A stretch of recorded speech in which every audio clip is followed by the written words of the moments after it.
আসসালামু আলাইকুম ওয়া রাহমাতুল্লাহ। সম্মানিত দর্শক, দেখুন আল্লাহর কি অশেষ কুদরত, আল্লাহর কি অশেষ রহমত।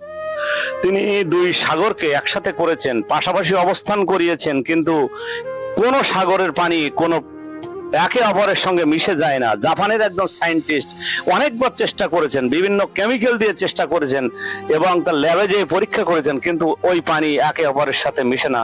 দর্শক মণ্ডলী, আল্লাহ সুবহানাহু ওয়া তাআলা এই পানিটাকে, এই সাগর দুটিকে আর রহমানের 20 এবং 21 নম্বর আয়াতের দ্বারা আমাদের রাসূল সাল্লাল্লাহু আলাইহি ওয়াসাল্লামের মাধ্যমে 1500 বছর আগে এখান থেকে বলে গিয়েছেন। তিনি বলেছেন, আমি পাশাপাশি দুই সমুদ্রকে অবস্থিত করেছি, আমি পাশাপাশি দুই সমুদ্রকে প্রবাহিত করেছি, কিন্তু তাদের মধ্যে এমন একটা অন্তরাল সৃষ্টি করেছি যে কেউ কারোর পানি একে অপরের অতিক্রম করে না। দর্শক মন্ডলী, তাই তো আল্লাহ তার পরের আয়াতেই বলছেন, ফাবি আইয়্যি আলাই রাব্বিকুমা তুকাযযিবান, তোমরা আমার কোন নিয়ামতকে অস্বীকার করবে।